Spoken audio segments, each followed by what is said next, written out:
கிறிஸ்துக்கள் அன்பான தேவனுடைய பிள்ளைகளே, ஆண்டவரும் உலக இரட்சகருமான இயேசு கிறிஸ்துவின் நாமத்தினால உங்கள் எல்லாரையும் வாழ்த்தி ஆசீர்வதிக்கிறேன். இந்த மே மாதம் 17ஆம் தேதி மங்கள வார்த்தை நிகழ்ச்சி மூலமாக உங்களை நேரடியாக பார்க்கறது எனக்கு ரொம்ப சந்தோஷம். கர்த்தர் உங்களை ஆசீர்வதிப்பாராக. நமக்கு இன்னைக்கு என்ன மங்கள வார்த்தை? ஏசாயா 54:12 சொல்லுகிறது, உன் மதில்களை எல்லாம் உச்சிதமான கற்களுமாக்குவேன். உன் மதில்களை எல்லாம் அப்படின்னா உன்னுடைய வீட்டிற்கான மதில்கள், நீ வேலை செய்கிற இடத்துல இருக்கிற மதில்கள், நீ ஊழியம் செய்கிற இடத்துல இருக்கிற மதில்கள், நீ படிக்க போகிற இடத்துல இருக்கிற மதில்கள் எல்லாவற்றையும் கர்த்தர் உச்சிதமான கற்களாய் மாற்றுகிறார். அப்படின்னா பொதுவாக காம்பவுண்ட் வாலுக்கு ஜெனரலாக நிறைய நம்ம செலவு பண்ண மாட்டோம். யார் செலவு பண்ணுவாங்கன்னா பெரிய பெரிய தொழில் அதிபர்கள், பெரிய பெரிய டைரக்டர்ஸ், பெரிய அந்தஸ்தில் இருக்கிறவங்க பார்த்திங்கன்னா காம்பவுண்டுலேயே மாளிகை மாதிரி பல வண்ண கற்களை பதிப்பாங்க. அப்படின்னா கிரானைட், அதுவும் பார்த்திங்கன்னா இம்போர்ட்டட் கிரானைட் எல்லாம் நிறைய பேர் பதிக்கிறத பார்ப்போம். இந்த காம்பவுண்டுக்குள்ள மதில்களுக்குள்ளால உச்சிதமான கற்களை பதிக்கிறவர்கள் யார் அப்படின்னு பார்த்திங்கன்னா மிகுந்த செல்வ செழிப்புள்ளவர்கள். சிலர் காம்பவுண்டு கட்டவே வழி இருக்காது. சிலருக்கு சொந்த வீடு இருந்தால் தானே காம்பவுண்டு கட்டுறதுக்கு. சொந்த வீடே இல்லாமல் எங்கே காம்பவுண்டு கட்டுறது? சொந்தமாக கம்பெனி இல்லாமல் எங்கே காம்பவுண்டு கட்டுறது? அடுத்தவங்க இடத்துல நான் எதுக்கு போய் காம்பவுண்டு கட்டணும்? அப்படியெல்லாம் இருக்கும். அப்படின்னா உன் மதில்களை எல்லாம் உச்சிதமான கற்களாக்குவேன் என்று சொன்ன ஆண்டவர் இந்த வார்த்தை சொல்கிறாருன்னா உங்கள் வாழ்க்கையில் ஏதோ ஒரு பெரிய உயர்வு காத்திருக்கிறது. ஒரு மகிமையான ஸ்தானத்தை கர்த்தர் உங்களுக்கு கொடுக்க போகிறார். உங்கள் பாத்திரம் நிரம்பி வழிய போகிறது. உங்கள் செல்வங்களும் செல்வாக்குகளும் நிரம்பி வழிய போகிறது. உங்கள் மதில்களை ஆண்டவர் உச்சிதமான கற்கள், கிரானைட் கற்கள் பதிச்சு அளவுக்கு மதில்களை நீ பண்ணுவேன்னா உன் வீடை எப்படி மாளிகை மாதிரி நீங்கள் கட்டுவீங்கன்றதை யோசித்து பாருங்கள். பொதுவாக பார்த்திங்கன்னா சில பெரிய விஐபிஸ், ஃபார் எக்ஸாம்பிள் நான் ஃபோய்ஸ் கார்டன் ஜெயலலிதா அம்மா வீடெல்லாம் பார்க்கும்போது பார்த்திங்கன்னா அவ்வளோ பெரிய காம்பவுண்ட், அவ்வளோ பெருசாக இருக்கும். அதே போல் நிறைய பெரிய பெரிய விஐபிஸ் பார்த்திங்கன்னா காம்பவுண்டே அவ்வளோதான் இருக்கும். எல்லாமே கிரானைட்டில் இருக்கும். என் அன்பு தேவனுடைய பிள்ளைகளே, அதே போல் உங்கள் வாழ்க்கையிலும் கர்த்தர் மகிமையான காரியங்களை செய்யும்படிக்கு இந்த வசனத்தை வச்சு டெய்லி ஜெபம் பண்ணுங்க. ஆண்டவரே, என் மதிலையே நான் உச்சிதமான கற்களால் கிரானைட்டில் தான் போடணும், காம்பவுண்ட் வாலே அதை வச்சு தான் போடணும், அதுக்குள்ளால எனக்கு ஒரு மகிமையான ஒரு வீட்டை தாரும். வேதம் சொல்லுகிறது, சுற்றிலும் அக்கினி மதிலை எழுப்பி அதன் நடுவில் மகிமையாய் வீட்டிருந்து மகிமையான காரியங்களை செய்கிறவர் இன்னைக்கு உங்கள் வீட்டுக்குள்ளால தங்கியிருந்து இனி உங்கள் வாழ்க்கை தரத்தை உயர்த்தி அழகு பார்க்கிறார். எதுக்கு ஒரு மனுஷனுடைய வாழ்க்கை தரத்தை உயர்த்துகிறார் தெரியுமா? உங்களை சுற்றி இருக்கிற ஏழைகள், கஷ்டப்படுகிற பிள்ளைகளுக்கு நீ உதவி செய்கிறதுக்காக தான். ஆண்டவரனை பெரிய ஆளாக்கினா அந்த சந்தோஷத்தில், அந்த ஓவர்ஃப்ளோ பிளஸ்ஸிங்ஸில் உன்னை சுற்றி இருக்கிற படிக்க முடியாத பிள்ளைகள், திருமணம் செய்து வைக்க முடியாத பிள்ளைகள், இல்லைன்னா சாப்பாட்டுக்கே வழி இல்லாத பிள்ளைகள், இவங்களை நீங்கள் நினச்சி பார்க்குறதுக்கு கர்த்தர் அப்படிப்பட்ட மேன்மைகளை உங்களுக்கு கொடுப்பார். அதனால் இன்னிலிருந்து நீங்கள் வளர போகிறீங்க. நீங்கள் வளர்ந்து முன்னேறுவதற்கு முன்பாக ஒரு தீர்மானம் எடுக்கணும். ஆண்டவரே, என்னை போல கஷ்டப்படுகிற ஏழைகளுக்கு நான் உதவிக்கரத்தை நீட்டுவேன். நான் அடிக்கடி சொல்லுவேன், அன்பரின் பாதத்தில் வருகிற ஜனங்களுக்கு அந்த அன்ன வஸ்திரம் நான் அடிக்கடி மங்கள வார்த்தையில் சொல்லிகிட்டே இருப்பேன். எதுக்குன்னா அந்த நல்ல குணாதிசயங்கள் உங்களுக்கு உங்கள் வாழ்க்கையில் வரணுன்றதுக்கு சொல்லுவேன். எங்களுக்கு எங்கள் அம்மா அதை கற்றுக் கொடுத்தாங்க.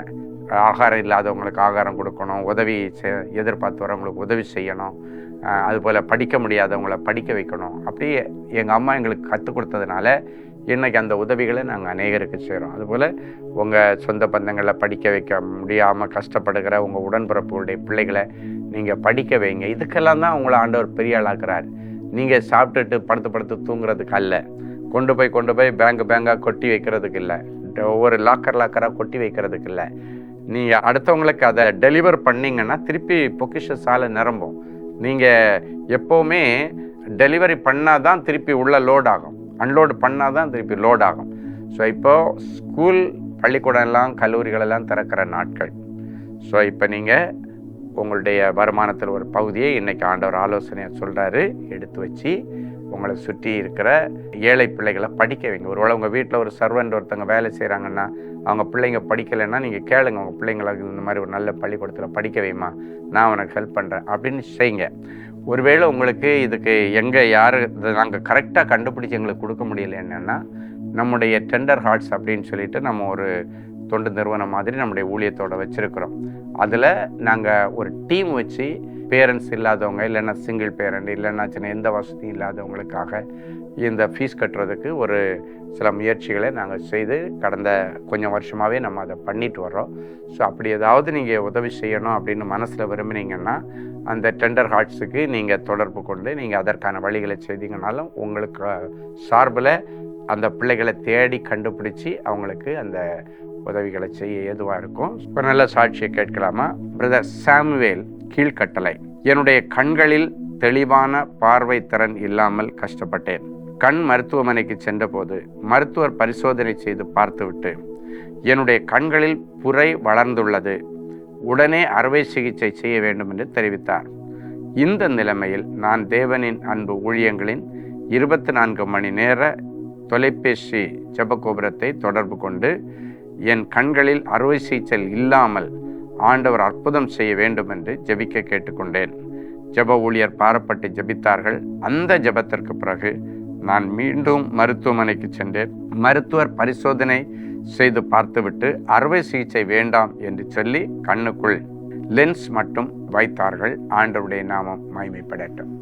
ஜெபிக்கலாமா? அன்பான ஆண்டவரே, மக்கள் உன் மதில்களை எல்லாம் உச்சிதமான கற்களால் நான் கட்டுவேன் என்று சொன்ன தேவனே, அப்படின்னா என் பிள்ளைகளுக்கு பெரிய ஆசீர்வாதமான உயர்வுகளையும் மேன்மைகளையும் நீர் கொடுக்க போகிறேன் என்பதை இதிலிருந்து நீர் என் பிள்ளைகளுக்கு வெளிப்பாடுகளாய் சொல்லுகிறேன்.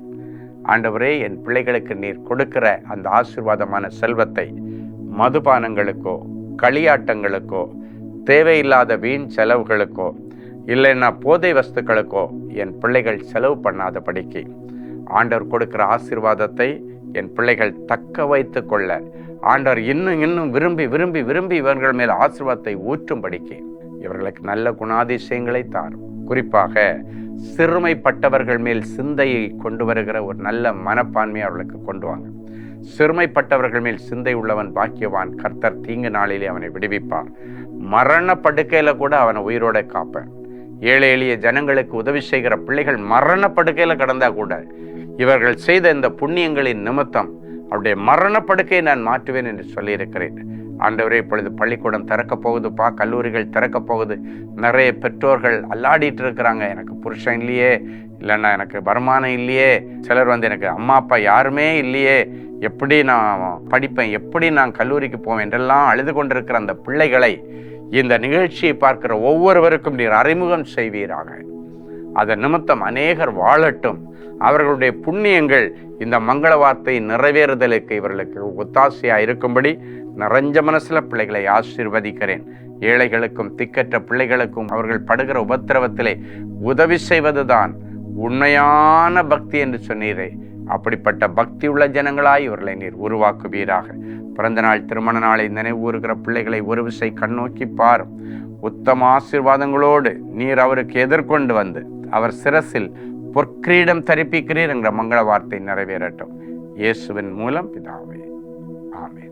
அன்பு தேவனுடைய பிள்ளைகளே, இந்நிகழ்ச்சியின் மூலம் நீங்கள் பெற்றுக்கொண்ட ஆசீர்வாதங்களையும் உங்கள் ஜெப விண்ணப்பங்களையும் அனுப்ப வேண்டிய முகவரி: தேவனின் அன்பு ஊழியங்கள், Vinayak avenue, OMR road, Okkiyam, Thoraipakkam, Chennai 600097. மேலும் 24 மணி நேர ஜெப உதவிக்கு 044-24547999 மற்றும் 9941150999 என்ற எண்களுக்கு தொடர்பு கொள்ளுங்கள்.